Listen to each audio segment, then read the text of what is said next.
Ministerio de Salud busca regular el consumo, la venta y la distribución de los cigarrillos electrónicos y los vapeadores. Bueno, ¿qué opina la industria tabaquera o tabacalera de esta medida? Se lo vamos a preguntar a partir de ahora al gerente general de British American Tobacco, Jorge Irribarra, que está aquí con nosotros. Jorge, bienvenido, muchísimas gracias por acompañarnos. Muchas gracias por invitarnos. Bueno, ¿cómo tomaron esta medida del Ministerio de Salud que busca aplicar a los cigarros electrónicos y a estos vapeadores las mismas restricciones que tiene el tabaco en Chile? Sí, Matilde, yo creo que es excelente que se regule, es excelente que se discuta este tema. La solución concreta que está adoptando el Ministerio de Salud, que es igualar un cigarrillo electrónico, que no tiene nada que ver con un cigarrillo convencional, con los cigarrillos convencionales, es una solución extremadamente simple para un problema mucho más complejo. Entonces esperamos que se produzca un debate serio en el Congreso donde se puedan presentar las posiciones, la evidencia que existe del mundo de cómo se usan los dispositivos electrónicos de los que estamos hablando, que no tienen nada que ver con el cigarrillo convencional, y llegar a una regulación sensata. Ahora, porque claro, la discusión llama bastante la atención porque se está pretendiendo homologar un producto que no tiene bastante poco que ver con el cigarro. Se usa precisamente para dejar de fumar, pero no podríamos decir que es inocuo, más bien tendría que tener un cierto tratamiento de mecanismo para una terapia para dejar de fumar, y en ese sentido tampoco la venta podría ser libre, pero homologarlo pareciera ser una vía que tampoco es acertada también desde la mirada restrictiva, ¿no? Absolutamente. Tu inquietud es, yo creo, la que tiene la gran mayoría de personas que algo entiende de este problema. Un cigarrillo convencional genera humo por combustión. Simplemente porque se quema algo hay combustión. Esa combustión tiene alquitrán. El alquitrán se conoce su relación con las enfermedades y particularmente con el cáncer, es sumamente conocido y reconocido. Los cigarrillos electrónicos, particularmente los vaporizadores, tienen un líquido que se calienta a través de una batería. Esto entra en fase gaseosa y no hay combustión, por lo tanto no hay alquitrán, por lo tanto el perfil de riesgo que tienen es infinitamente menor a los cigarrillos convencionales. Perfecto, menor pero no inocuo. No, nadie dice que sea inocuo. Si nosotros miramos y decimos un continuo de riesgo, tenemos acá los cigarrillos que tienen un riesgo conocido acá, lo único que no tiene riesgo es no fumar. Ahora, lo interesante es si hay un producto al cual el Ministerio de Salud inglés, la ciencia independiente en Canadá y en la Comunidad Económica Europea consideran que tiene 95% menos riesgo que un cigarrillo convencional, la pregunta es por qué hay que tratarlo igual que un cigarrillo convencional. Claro, desde que tiene muchísimo menos riesgo en desarrollar, por ejemplo, cánceres. Pero ¿existen las evidencias y los estudios de que no vaya a generar otro tipo de enfermedades? Esto es súper importante porque se ha hecho mucha publicidad y se habla genéricamente de los problemas que estaría generando en Estados Unidos.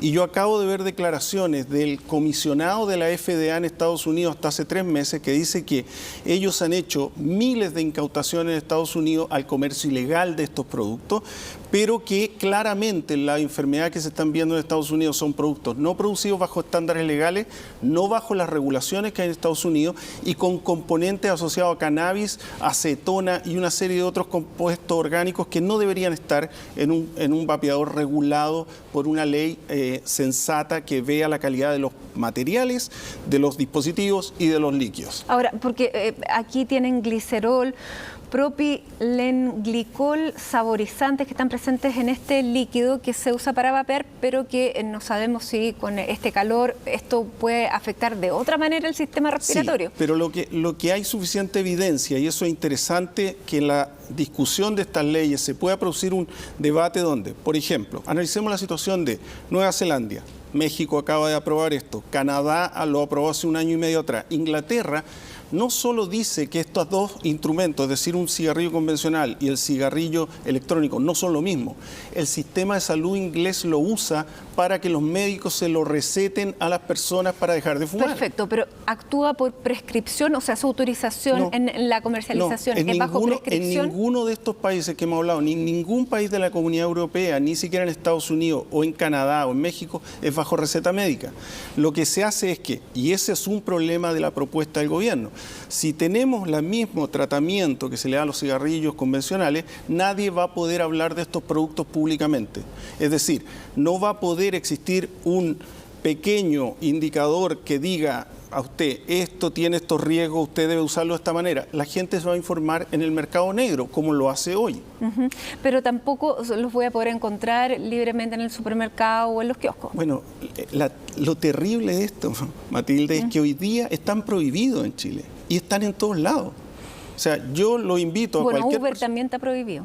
Claro, bueno, pero es que entonces, por eso, si existe una realidad, pensar que el prohibicionismo elimina la realidad que yo no quiero ver. Por ejemplo, el contrabando de cigarrillos convencionales está prohibido en este país, tiene penas. 25% de los cigarrillos en Chile son ilegales. Entonces, cuando legislamos de una manera simplista y creemos que se anula la realidad que no vemos, lo que se genera un tremendo mercado negro, se genera lo que está pasando en Estados Unidos. El comisionado de la FDA diciendo, porque no hay control suficiente sobre el contrabando y sobre la producción ilegal de estos productos baratos, traídos desde China, como se hace en Chile, se producen estas enfermedades. Ahora, para la industria tabacalera, ¿cuál es el interés de que se regule el comercio, la distribución, la publicidad de este tipo de aparatos? Porque hasta ahora ustedes, por ejemplo, aquí en Chile, no están presentes con este producto porque, bueno, es ilegal. Absolutamente, es que esa es la clave, tú lo has dicho. No estamos presentes en Chile porque este es un producto que no es posible de comercializar en Chile respetando la ley. Claro, pero el interés de ustedes es comercializarlo. Nosotros estamos interesados, como toda la industria tabacalera, en si hay alternativas que tienen menor riesgo comprobado, poder ofrecérsela a los adultos fumadores que ya decidieron fumar. En Chile más de 3 millones de personas fuman, adultos mayores de 18 años. ¿Y ustedes estarían dispuestos, por ejemplo, a aceptar alguna restricción, digamos, tipo prescripción, o esperan una venta abierta, un comercio abierto? No es necesario que haya una venta totalmente abierta, porque no existe venta abierta de estos productos. O sea, si nosotros los restringimos a lugares conocidos, que tengan que estar registrados, donde se pueda dar información a las personas, la forma concreta en que esto ocurra no es tan importante. Lo importante es, si yo voy a traer un producto como los que producimos nosotros en el mundo, que es de alto estándar, con acero quirúrgico, porque sale la subsecretaria diciendo que hay níquel, metales pesados. Claro, eso ocurre cuando uno hace un dispositivo que es electrónico con materiales de pobre calidad. Pero si uno usa el acero quirúrgico que se usa en el mundo desarrollado, si uno tiene nicotina categoría farma, si uno tiene los componentes absolutamente registrados bajo normas internacionales, eso no ocurre. Ahora, los estudios también, porque hay estudios prácticamente para todos los argumentos. Hay estudios que plantean que usar este tipo de cigarrillos electrónicos para los que no fumaban, más que evitar algo mayor, o sea, lo que induce es a fumar. Sí, Entonces, usted también podríamos pensar que la industria tabacalera está interesada en la trampita para hacer fumar a los que no fumaban. Directamente a lo que tú preguntas, es una preocupación que es razonable. ¿Por qué a nosotros nos interesa? A nosotros nos interesa porque creemos que hay una disminución significativa y evidente y demostrada del riesgo. Por lo tanto, nuestros consumidores deberían tener derecho a optar por eso. Segundo, Colegio Médico Inglés, que no tiene absolutamente nada que ver con nosotros. Servicio de Salud, Ministerio de Salud Inglés, hizo una revisión de la ciencia independiente que existe. Conclusión, no hay evidencia de que las personas comiencen a fumar cigarrillos convencionales por haber fumado vapeadores antes. Ese argumento no es cierto. ¿Cuánto tiempo se están usando los vapeadores como para poder hacer un estudio prolongado? Hay un crecimiento de los vapeadores en el mundo de los últimos, yo diría, 10 años. En Europa de los últimos 6, 7 años. ¿Y eso permite establecer un estudio como ese? Conducta, porque conducta absolutamente, porque hay gente, si tú llevas 5 años con un producto y no transicionas a otro producto, entonces, ¿por qué lo vas a hacer cuando tengas 50 años? Ahora, ¿a ustedes cómo los afectó todas las restricciones de la industria tabacalera, todo lo que se ha producido por que se eliminaron, o sea, se pusieron en las cajetillas todo lo que sabemos, la gente está fumando cada vez menos porque los espacios se han reducido? O sea, también la industria de ustedes me imagino que está preocupada cómo recuperar el mercado de alguna manera. Mira, la verdad es la preocupación principal de la industria tabacalera en esta parte del mundo es el contrabando. Lo que crece en Chile es el contrabando. Hay personas que dejan de fumar a una tasa constante pero pequeña en que va reduciéndose la proporción de fumadores en Chile. Pero la política pública en Chile para prevención del tabaco lo que generó es que las industrias legales pierden una participación importante y lo que crece es el contrabando. Hace 7 años el contrabando en Chile era menos del 3%, hoy día es 25% en Santiago, 23% en el país. Pero paralelamente se está fumando menos. Es curioso porque en el año 2018 se vendieron en Chile exactamente la misma cantidad de cigarrillos que el 2017. Lo que pasa es que las industrias legales como nosotros, los que pagamos impuestos y cumplimos con la ley, vendimos menos. El contrabando crece y compensa la caída. Entonces, en la venta total se vende lo mismo. Ahora, hay menos personas fumando en proporción, lentamente cayendo, y además hay un aumento poblacional. Entonces esas variables al combinarse hacen que exactamente se venda la misma cantidad de cigarrillos. Lamentablemente hay aquí un problema en la política pública de salud porque se ataca muy bien lo legal y nosotros respetamos todas las normas y no tenemos nada que decir respecto de que los cigarrillos son para adultos, no tenemos ningún problema con las restricciones de publicidad, los lugares donde se vende, pero el problema es cuánto contrabando se vende en las ferias libres, cuánto se comercia ilícitamente en la calle, cuánto ganan las mafias. 500 millones de dólares se evita de obtener el gobierno de Chile en impuestos porque hay 3.000 millones de cigarros que no pagan impuestos en Chile. Ya, pero la solución no es que se vendan más, sino que eliminar el contrabando. Exactamente, pero tú entenderás que nosotros como industria legal lo único que pedimos es competir en igualdad de condiciones.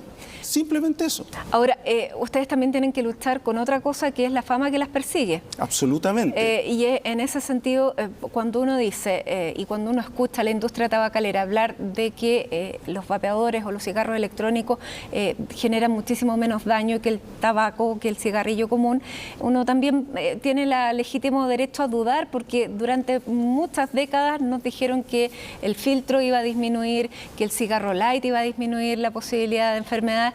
Y eso no fue así. Yo creo que es absolutamente válida la preocupación de quién dice lo que estamos nosotros apoyando. Y es por eso que nosotros, en un ejercicio de máxima transparencia, lo que estamos trayendo evidencia de otros países y de organismos absolutamente independientes. ¿Y cómo uno puede estar confiado en que la industria del lobby no fue la que ejerció el poder en esa legislación? Porque yo creo que razonablemente nos parece suficientemente serio el gobierno de Nueva Zelanda que aprueba esto. Yo tengo aquí ejemplos de publicidad del gobierno de Nueva Zelanda que le dice a los jóvenes, si usted es un adulto mayor de 18 años y fuma cigarrillo electrónico, usted daña menos su salud. Que es exactamente... Daña menos, claro. Daña menos, pero ¿qué dice la subsecretaria en la entrevista? Que esto es igual de nocivo, que todo hay que eliminarlo, que todo hay que prohibirlo. Entonces, le están sesgando la información a la población. ¿Y cuál es el siguiente paso? Porque esto ya, si se convierte en proyecto, efectivamente va a entrar a discusión y ustedes entiendo que hasta ahora no han podido tener un diálogo. No existe diálogo con el Ministerio de Salud porque el Ministerio de Salud en Chile, el ministro se vanagloria de que no habla con la industria legal. La industria que paga los impuestos, que cumple las reglas, no tiene derecho a hablar con el ministro, no tiene derecho a ser recibido por la subsecretaria. Entonces ahí el rol de la prensa, el rol del Congreso juega para que por lo menos alguien independiente vaya y presente evidencia. El gobierno de Canadá autorizó esto. El gobierno de Canadá tiene una lista. Uno entra al site del gobierno de Canadá, que entenderán no depende de la industria tabacalera, y le dice a la gente, si usted tiene la posibilidad de adoptar totalmente un vapeador, tiene una altísima probabilidad de dejar de fumar. Gobierno inglés diciendo, tenemos 20.000 fumadores todos los años que dejan de fumar gracias a los vapeadores y cigarrillos electrónicos que no lo harían de otra manera. El porcentaje de éxito de cualquiera de los proyectos de cesación de fumar que se publicitan no es más que 4%. Claro. Y hay otros países que también presentan evidencia que dicen, pero tampoco sabemos, no hay ninguna prueba de que esto sea absolutamente inocuo y que no genere otras enfermedades que el cigarro no produce. Por eso, claro, yo entiendo que se tiene que dar la discusión y una discusión abierta. Se tiene que dar una discusión abierta y también se tienen que hacer los estudios epidemiológicos. Yo escuché a las autoridades de salud, al ministro y a la subsecretaria diciendo que no quieren hacer estudios epidemiológicos de largo plazo porque quieren negar esto del comienzo. Lo que hay que hacer aquí es que si tú sabes que algo genera 95% menos de riesgo hoy día, se tiene que estudiar, como se hizo en Suecia, con los productos orales de tabaco y hacer un seguimiento a la población por 20 años y determinar si hay algún indicador de riesgo o no. Muy bien. Jorge Iribarra, muchísimas gracias por estar con nosotros explicándonos un poco más en qué está esta discusión que parece que solamente es pública y que no se ha dado con las autoridades correspondientes. Muchísimas gracias por recibirnos y ojalá se produzca ese debate que tú mencionas. Muchas gracias. Gracias.